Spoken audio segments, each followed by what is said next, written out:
Hi friends, আমি পায়েল। আমার রান্নাঘরে সকলকে স্বাগত। আজকে আমি আপনাদের সাথে শেয়ার করছি শিম আলুর মশলা ফ্রাই রেসিপি, যা সকালের জলখাবারে বা রাতের ডিনারে রুটির সাথে দুর্দান্ত লাগে। আমার চ্যানেল যদি না এখনও সাবস্ক্রাইব করে থাকেন, তাহলে আমার চ্যানেলটিকে সাবস্ক্রাইব করে নেওয়ার অনুরোধ রইল আপনাদের কাছে। তাহলে চলুন দেখে নেওয়া যাক রেসিপিটি কিভাবে আমি বানাই।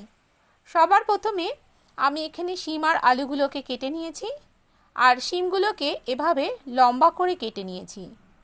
যেহেতু আলুগুলোকে এভাবে আলু ভাজার মতো লম্বা করে কেটে নিয়েছি, তার সাথে সামঞ্জস্য রেখেই শিমগুলোকে এভাবে আমি কেটে নিয়েছি। তারপর গ্যাসে একটা কড়াই বসিয়ে দিয়ে দিচ্ছি 2 চামচ পরিমাণ সর্ষের তেল।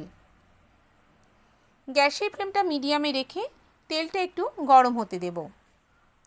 তেলটা গরম হয়ে গেলে গোটা সর্ষে, গোটা জিরে আর একটা শুকনো লঙ্কা ফোড়নে দিলাম। ফোড়ন থেকে যখন একটা সুন্দর গন্ধ উঠবে, তখন এর মধ্যে দিয়ে দিতে হবে আগে থাকতে কেটে ধুয়ে রাখা আলুগুলোকে। তারপর মিডিয়াম ফ্লেমে আলুগুলোকে নাড়াচাড়া করে নিচ্ছি। আলুগুলোকে নাড়াচাড়া করতে করতেই এর মধ্যে আমি এখন দিয়ে দেবো পরিমাণ অনুযায়ী লবণ, আর দিয়ে দেব পরিমাণ অনুযায়ী হলুদের গুঁড়ো। তারপর হলুদ আর লবণের সাথে আলুটাকে মিডিয়াম ফ্লেমে ভেজে নেব। শিমের থেকে আলু যেহেতু সিদ্ধ হতে একটু দেরি হয়, তাই জন্য আলুটাকে আগে প্রথমে এভাবে ভেজে নিতে হবে। আলুটা যখন অর্ধেক মতো ভাজা হয়ে যাবে, তখন মাঝখানটা একটু ফাঁকা করে নিয়ে এর মধ্যে দিয়ে দিতে হবে 4 থেকে 5 কোয়া রসুনকে টুকরো টুকরো করে কেটে। আর দিয়ে দেবো আমি এখানে হাফ চামচ পরিমাণ সাদা তিল।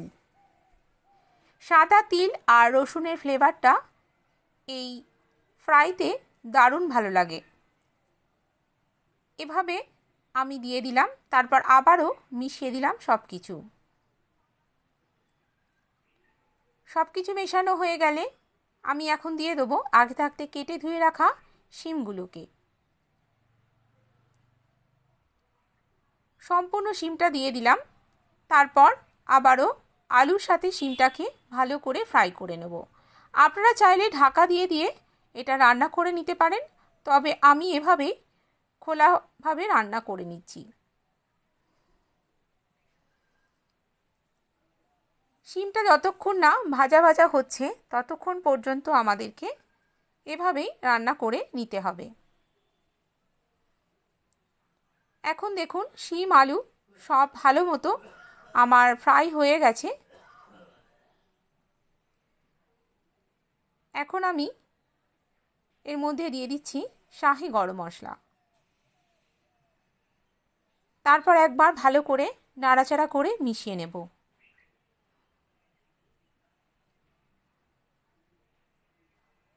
ভালো করে নাড়াচাড়া করে মিশিয়ে নিলাম। গ্যাসের ফ্লেমটা অফ করে দিলাম।